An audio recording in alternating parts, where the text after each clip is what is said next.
नमस्कार। आपका बात 25 में स्वागत है। तो देखिए, बात 25 में अभी ऑपरेशन सिंदूर के बाद में, क्योंकि इसके ऊपर इतने अलग-अलग आयाम से बात करने की आवश्यकता है, क्योंकि कई तरह के लोग हैं, देश हैं जिनका ये एक मुख्य उद्देश्य है, ध्येय है उनका कि वो एक प्रोपेगेंडा चलाएँ। और इस प्रोपेगेंडा चलाने में पूरा पेड प्रचार, यानी कि पैसे दे कर के पत्रकारों को पत्र पत्रिकाओं में अपने फ़ायदे की खबरें छपाना और कमर्शियल मोटिव के साथ में खबरें छपवाना दुनिया में एक बहुत पुराना धंधा रहा है।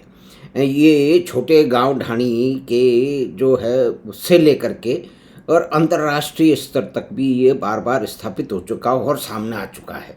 और न्यूज़ क्लिक वगैरह और जो बारें बाकी थी भारत के अंदर कि चाइनीज़ पेड प्रोपेगेंडा, तो सिर्फ़ भारत में ही नहीं है, ये सारी दुनिया में फैला हुआ है। और सबसे अधिक तो इसका प्रभाव आपको मिलेगा वो प्रजातांत्रिक देशों में मिलेगा। यानी कि 2 शक्तियाँ जो कि एक तरह से देखा जाए कि जो डेमोक्रेटिक मूल्यों के, अवधारणाओं के, इतिहास के, संभावनाओं के, प्रतियोगिताओं के बिल्कुल ही खिलाफ हैं, मतलब उसको उल्टा काम करती हैं। यानी कि वामपंथियों ने हमेशा पूरी कंट्री वाइड जेल बनाई है, चाहे वो चीन का पहले का उदाहरण हो या कि पूर्व यूरोप के क्षेत्र हों। और उस पूर्व यूरोप के क्षेत्र में तो देखिए हमको पढ़ने और देखने में बहुत कुछ मिल जाता है, लेकिन मेरा तो ऐसा सौभाग्य रहा है कि मैं कई बार में एक लंबे समय तक जो पुराना प्राचीन जो है वो वामपंथ का एक स्वर्ग माना जाता था, भूतपूर्व पूर्व जनवरी उसके हिस्से में भी रह चुका हूँ और पश्चिम दक्षिण में भी घूमता फिरता रहा हूँ, लोगों से बातें करता रहा हूँ। लेकिन हमारी बात जब हमारे वामपंथी मित्रों के सामने रखी तो उन्होंने सिरे चमका दिया। उनके जो है वो जाने पहचाने जुमले होते हैं कि तुम सीआईए के एजेंट हो, तुम पूंजीपतियों के एजेंट हो, यानी कि वो बात मानने से इनकार कर देंगे। आप चाहे कितनी ही सबूत दे दो, सबूत तो मानते नहीं। यानी कि जिस बात का सबूत नहीं है, यानी कि वामपंथ गरीबों का भला करेगा, दुनिया में कहीं किया नहीं। ऐसी ही ये गलत सलत अवधारणा है कि इसके ऊपर फिर से विचार होना चाहिए, लेकिन विचार करे कौन? भाई जिन लोगों ने सबसे ज़्यादा अफंड मचा रखे हैं वो ही तो 24 घंटे प्रचार, देखिए बाकी लोगों के पास भी इतना समय नहीं। वे वो कहते हैं कि साहित्य भी वामपंथी लिखते हैं। भाई वामपंथी साहित्य लिखते हैं, इसकी गहराई में जाना पड़ेगा। और हम साहित्य की बात कहाँ से लाए, हम तो बात कर रहे थे ऑपरेशन सिंदूर की, लेकिन इसमें कोई विचित्र बात नहीं है। हमारे देश के जितने भी कलाकार हैं, बहुत सारे कलाकार हैं, सिनेमा के कलाकार हों और आप तो देखिए कि नाटक के कलाकार हों, उनको ऑपरेशन सिंदूर से जितनी की सामने उनकी प्रतिक्रियाएं आई हैं, उनसे उनको जितनी परेशानी है, दिक्कत है, यानी कि ऑपरेशन सिंदूर के नाम से तो वो अपने बाल नोच रहे हैं, छाती कूट रहे हैं। उसके कारण क्या? उसके कारण ये है कि कोई भी जो भारतीय संस्कृति की परिचायक और भारतीय परंपराओं की परिचायक कोई भी नाम हो, कोई उत्सव हो, कोई समारोह हो, कोई वस्त्र हो, कोई वेशभूषा हो, उसके उनको उसके खिलाफ उनको बात करनी है। यानी देखिए बहुत सारे, जैसे ही दिवाली और होली आती है, कई तरह के जो है वो ध्वनि प्रदूषण पे बड़े बड़े लेख विद्वान लोग लिख देते हैं। और इसी तरह से होली आएगी तो पानी पे भी लिख देंगे। लेकिन दूसरे कोई इस तरह के अनुष्ठान होंगे, समारोह होंगे जिसमें बड़ा वाइड पब्लिक जो है पार्टिसिपेशन हो, लेकिन ये सारी उनकी वक्र दृष्टि जो है ये हिंदू धर्म के उसी पे है, क्योंकि उसी को नकारने के लिए और उसी तरह के विदेशी जो है वो भारत से आयातित जो एक विचारधारा है जिसने दुनिया में कहीं भला नहीं किया। ये बात बार बार रिपीट करने की ज़रूरत है, क्योंकि वो ही लोग जिनकी एक बात सच्ची कभी हुई नहीं, जो झूठ का आडंबर रचने में उन्हें महारत हासिल है, जो उन्होंने स्वांग करने में और रूपक बनाने में, बड़े ही बधेश रूपक बनाने में जो है जिन्हें महारत हासिल है, वो ही ऑपरेशन सिंदूर का भारत में बैठ के विरोध कर रहे हैं। क्योंकि देखिए उनके उद्देश्य तो 24 घंटे, मतलब इन लोगों का काम उठना बैठना भी राजनीति से शुरू होता है। तो अगर ऐसा कहा जाए तो अतिशयोक्ति तो होगी नहीं, क्योंकि आपने और हमने सामने होते हुए देखा है। तो चीन का जो जितने भी अस्त्र शस्त्र प्रणाली है उसका कहीं ऑन द वार में कोई टेस्टिंग तो हुई नहीं। वे विदेशियों की तो होती रही है, अमेरिकन की होती रही है, एक बड़े बड़े, और कहा भी जाता है कि इंडस्ट्रियल जो आर्म्स एंड इंडस्ट्री है वो वार को प्रमोट करती है। वो एक हद तक सही भी कई बार हो चुका है।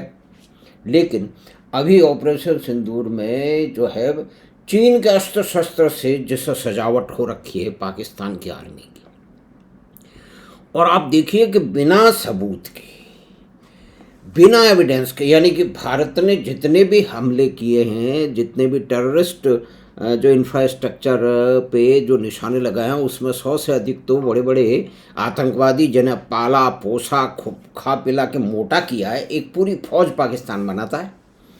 और इस पाकिस्तान की सेवा के अंदर नसीर साहब और दूसरे लोग बहुत ही तत्पर उससे लगे हुए हैं। अभी तो नदीर साहब की यूँ बात, क्योंकि कलाकारों की बात हो रही है ना, तो बहुत बड़े कलाकार हैं वो। जब से यहाँ आए हैं मोदी जी को गरिया रहे हैं और आज तक बाहर बैठे हैं। तो ये अभी एक प्रोपेगेंडा का, एक प्रचार का, एक कुत्सित प्रचार का एक तरीका है। तो जैसे ही ऑपरेशन सिंदूर हुआ तो उसने कहा चाइनीज हो क्या, मिस इन्फॉर्मेशन में इनकी महारत है। तो चीनी कंपनियों के शेयर जो आयुध निर्माण, जो आर्म्स मैन्युफैक्चरर हों, उनके शेयर कहते हैं 36% बढ़ गए, और उसके बाद में फिर जो है 10% धड़ाम से नीचे चले जाए। तो लेकिन भारत के कंपैरिजन में कहा जाए तो वो तो 75% से ज़्यादा अधिक बढ़ गए थे। अभी थोड़े सेटल हो रहे हैं। और जिस तरह से तो चीन अपने जो है वो साजो सामान जो है, जिसकी पहली बार शायद टेस्टिंग हुई है, उसमें फेल हुआ है पूरी तरह से। उस फेल होने में उन्होंने एक उल्टा चक्कर रच दिया है, जिसमें पाकिस्तान तो लग ही गया है, चीन भी लग गया, और भारत में बैठे हुए जो बहुत सारे एंडे बैंडे लोग हैं उनका एंडे बैंडा ही करना चाहेगा। उसमें अधिकतर देखिए कलाकार हैं जिनका मानवीय स्वरूप सामने है। अरे भाई, कश्मीर की त्रासदियों को इनकार करने वाले कौन से मानवीय चेहरे हो गए। लेकिन ये है, ये एक वास्तविकता, एक कठोर सत्य है। और ड्रामे के लोग सिंदूर के पीछे पड़ गए कि सिंदूर के अंदर ये होता है वो होता है, उससे लोग मर जाते हैं। तो कितना इतिहास है लोगों को मरने का, और इन लोगों को शर्म नहीं आती है। बेशर्म लोग हैं बिल्कुल। कुछ लोगों से तो काफ़ी कुछ गर्मा गर्मी हो गई, कहासुनी हो गई। यानी कि हर चीज़ की कोई सीमा तो होती है, कोई लिमिट तो होती है ना। आप और ये अपने आप को ये स्वांग करते हैं डेमोक्रेटिक होने का। यानी कि देखिए परिप्रेक्ष्य क्या है कि चीन और पाकिस्तान ने एक प्रोपेगेंडा किया है, और भारत में भी देखिए ऐसे विद्वानों की कमी नहीं है। वैसे भी बाल की खाल निकालने की बात नहीं है, किसी भी चीज़ को सूक्ष्मता से अध्ययन करना आवश्यक होना चाहिए। यानी कि ऐसा हो रहा है कि रफाल को उन्होंने टारगेट किया, और वो शुरू से ही करते रहते हैं, क्योंकि उनको पता है कि भारत में आंतरिक जो राजनीति है उसमें रफाल को बड़े लंबे समय से टारगेट किया जाता रहा है। अब कौन कर रहे हैं ये तो हम सबको मालूम है ना। तो उसी श्रृंखला को, उसी कड़ी को आगे ले जाते, यानी कि ये किसान आंदोलन हो, ये एनटीसीए हो, ये रफाल हो, ये पेगासस हो, पेगासस की बात करेंगे। तो इसमें ये होकर के एक षड्यंत्र सामने आया है, और फ्रेंच जो डिफेंस एनालिस्ट हैं और वहाँ के लोग हैं और जो रफाल पे लिखने वाले लोग हैं, वो ये कह रहे हैं कि चाइनीज प्रोपेगेंडा की चपेट में उनका रफाल आ गया है, और खूब कर रहे हैं। और भारत में उसको हवा देने वाले, उसके अंदर तेल डालने वाले, उसके अंदर जो है ना उसमें हवा फैलाने वाले, उसमें और लकड़ी डालने वाले, उसमें अपनी ओर से जो है ना नमक मिर्च लगाने वालों की कमी नहीं है। लेकिन वास्तविकता तो ये खड़ी है कि जो आउटकम है, यानी कि बड़े बड़े डिफेंस जर्नलिस्ट प्रवीण स्वामी, वो हम उनके लेख पता नहीं कब से हम पढ़ते आ रहे हैं। तो वो उन्होंने तो अपना एक ऐसा कुछ दिया है, उसमें कहा है कि भी ये भारत के सामने चुनौतियाँ तो होंगी, लेकिन जो उद्देश्यों की पूर्ति हो गई है, जो अचीवमेंट हो गए हैं, आपने क्या उद्देश्य रखे थे इस लिमिटेड ऑपरेशन की, ये वार नहीं है। इसमें पहली बार तो जो आतंकवादी ठिकानों पर हमले किए गए वो तो 25 मिनट में निपट गया। तो 25 मिनट में ठीक है कि वो अपनी तरफ से फायर वायर करने की कोशिश करेंगे। और दूसरी बात ये कि पहली की चारों लड़ाई में जो है वो 48 से अगर माना जाए तो 10,000 सैनिक, भारतीय सैनिक जो है ना उनकी जान गई है। और उससे दुगने 2.5 गुने तो कम से कम जो है वो अपाहिज होंगे, बड़े लंबे समय तक घायल होंगे। तो वो एक कॉस्ट थी, वो एक समय था, वो एक टेक्नोलॉजी थी। यहाँ पे अभी जो है वो थल सेना का तो उपयोग ही नहीं हुआ, क्योंकि सारा का सारा जो आधुनिक युद्ध है, जो आगे चलने वाला भी जो युद्ध है, वो उपकरणों से लड़ा जाएगा। वो सैटेलाइट का उसमें इस्तेमाल होगा, उसमें इंटीग्रेटेड डिफेंस टेक्नोलॉजी का इस्तेमाल होगा, उसके अंदर जो है एक दूसरे पे ट्रैक रखने वाले आयुध निर्माणों का इस्तेमाल होगा। और पाकिस्तान का जो सबसे बड़ा जो गीदड़ भक्की थी कि मैं टम बम फोड़ दूंगा, ज़्यादा मत करना, मैं बदमाश, यानी कि एक बदमाश बच्चे की तरह से कि ये तो क्लास के अंदर जो है सुतली बम फोड़ देगा, इसको सबको डरना चाहिए। एक परिपाटी बन गई, हमारा पूरा का पूरा पॉलिटिकल नैरेटिव इसके ऊपर स्थापित हो गया कि भाई पाकिस्तान का तो कुछ नहीं कर सकते।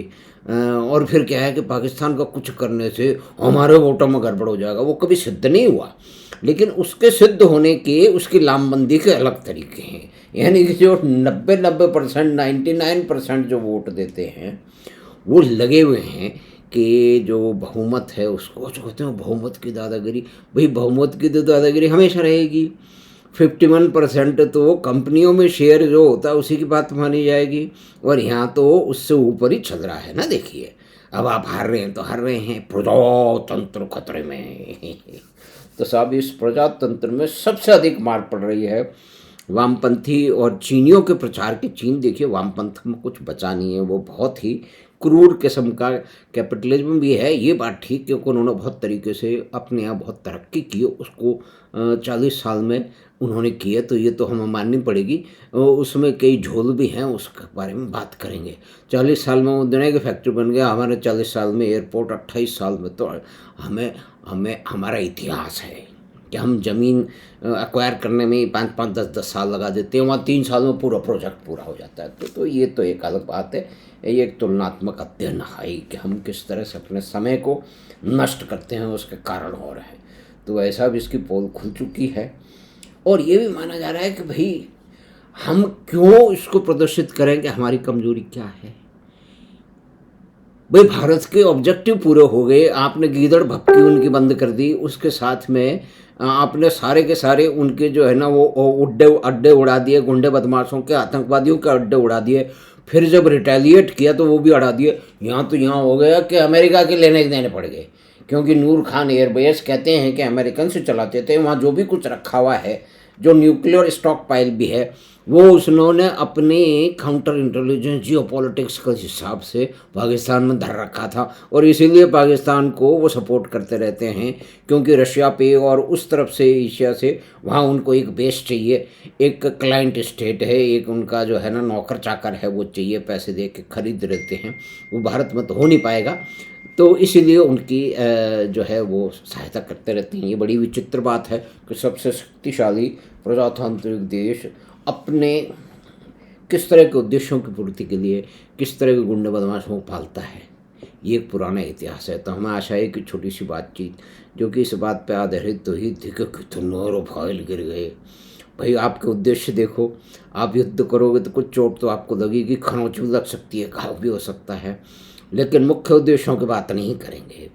हम तो ये मानते हैं और बहुत सारे लोग ये मानते हैं कि इस बार का जो ये छोटा सा लिमिटेड ऑपरेशन था, उसने 4-5 जितने भी युद्ध हुए कम से कम पाकिस्तान के साथ में, उनसे अधिक लॉन्ग टर्म दीर्घकालीन उद्देश्य प्राप्त किए हैं और गीदड़ भपकी बंद हुई है। तो हमें आशा है कि ये बातचीत आपको पसंद आई होगी। तो आप चैनल बात 25 को सब्सक्राइब करें और लिंक अपने मित्रों और परिवार के साथ साझा करें। हम आपसे फिर मिलेंगे बात 25 की अगली बात में। धन्यवाद, नमस्कार।